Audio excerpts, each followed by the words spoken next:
ମୋଦି ସରକାରଙ୍କର ଲୋକାଭିମୁଖୀ ବଜେଟ୍ 2026-27 କୁ ନେଇ ଯଶୀପୁର ସ୍ଥିତ ଜଙ୍ଗଲ ପରିବେଶ ମନ୍ତ୍ରୀଙ୍କ କାର୍ଯ୍ୟାଳୟଠାରେ ସାମ୍ବାଦିକ ସମ୍ମିଳନୀ ରଖିଲେ ଓଡ଼ିଶା ରାଜ୍ୟ ସରକାରଙ୍କର ଜଙ୍ଗଲ ପରିବେଶ ଓ ଜଳବାୟୁ ପରିବର୍ତ୍ତନ ମନ୍ତ୍ରୀ ଶ୍ରୀ ଗଣେଶରାମ ସିଂ ଖୁଣ୍ଟିଆ। ବିକଶିତ ଭାରତ 2047 ଓ ବିକଶିତ ଓଡ଼ିଶା 2036 ଭିଜନକୁ ଫୋକସ୍ କରିବ ଏହି ବଜେଟ୍। ବିଶେଷ କରି ମହିଳା, ଯୁବ, ଗରିବ ଓ କୃଷକମାନଙ୍କୁ ପ୍ରାଥମିକତା ଦିଆଯାଇଥିବାର ଲକ୍ଷ୍ୟ ରହିଛି ଏହି ବଜେଟ୍ରେ। ଦୀର୍ଘମିଆଦୀ ବଜେଟ୍ ସବୁ ଶ୍ରେଣୀର ଲୋକଙ୍କୁ ଉପକୃତ କରିବା ସହିତ ଏକ ସମୃଦ୍ଧ ଭାରତ ଗଠନ କରାଯାଇପାରିବ ବୋଲି କହିଥିଲେ। ଦେଖନ୍ତୁ, ନିଶ୍ଚିତ ଭାବରେ କେନ୍ଦ୍ର ସରକାରଙ୍କର ଯେଉଁ ବଜେଟ୍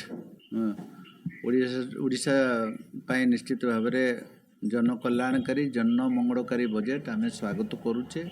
ତ ନିଶ୍ଚିତ ଭାବରେ ଆମର ଯଶସ୍ୱୀ ପ୍ରଧାନମନ୍ତ୍ରୀଙ୍କର ଯେଉଁ ବଢ଼ିଆ ଭିଜନ ଏବଂ ଭିଜନାରୀ ଅଛି, ଗରିବ କଲ୍ୟାଣ ଯୋଜନା ଏବଂ ଯୁବକ ଯୁବତୀମାନଙ୍କର ଆତ୍ମନିଯୁକ୍ତି ଏବଂ କୃଷକମାନଙ୍କର କେମିତି ଆୟଟାକୁ ଦ୍ୱିଗୁଣିତ କରାଯିବ ଏବଂ ଆମର ମହିଳାମାନଙ୍କର ଆତ୍ମ ରୋଜଗାରଠୁ ଏବଂ ନିଜେ ସଶକ୍ତ କେମିତି ହେବେ ସେ ଦିଗରେ ଯେଉଁ ବଜେଟ୍ରେ ବ୍ୟବସ୍ଥା ଅଛି।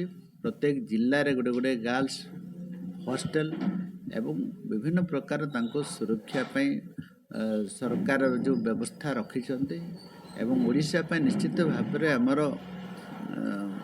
ଶୁଭଙ୍କର ଅଛି। ଓଡ଼ିଶା ସରକାର ଏଥିରେ 72,000 କୋଟି ଟଙ୍କାର ବ୍ୟବସ୍ଥା ଏବଂ ଆମର ନ୍ୟାସନାଲ୍ ୱାଟରୱେ ଯେଉଁ ଏବଂ ମାଇନ୍ସ କରିଡର ଏବଂ ଟୁରିଜିମ୍ ଯେଉଁଟା ଓଡ଼ିଶା ପ୍ରାକୃତିକ ସମ୍ପଦ ଭରପୁର ଅଛି, ଶିମିଳିପାଳଠୁ ଆରମ୍ଭ କରି ଭିତରକନିକା, ଦେବ୍ରିଗଡ଼, ଚିଲିକା, ଆପଣଙ୍କର କୋଣାର୍କ, ପୁରୀ ଏଭଳିଆ ସୌନ୍ଦର୍ଯ୍ୟ ଭରା ସବୁଜ ବନାନୀ ଅଛି ଯେଉଁଟାକି ଓଡ଼ିଶା ଲାଭ ପାଇବ। କେନ୍ଦ୍ର ସରକାର ଏଥିରେ ସବୁ ଅନ୍ତର୍ଭୁକ୍ତ କରିଛନ୍ତି। ନିଶ୍ଚିତ ଭାବରେ କେନ୍ଦ୍ର ସରକାର ମାନବର ଯଶସ୍ୱୀ ପ୍ରଧାନମନ୍ତ୍ରୀ ଏବଂ ନିର୍ମଳା ସୀତାରମଣଙ୍କୁ ଧନ୍ୟବାଦ ଦେବି। ଓଡ଼ିଶାର ଯେଉଁ ପ୍ରାୟୋରିଟି ଦେଇଛନ୍ତି ନିଶ୍ଚିତ ଭାବରେ ଏ ଅଞ୍ଚଳରେ ରୋଜଗାର ଆତ୍ମନିଯୁକ୍ତି ମିଳିବାର ସମ୍ଭାବନା ଅଛି।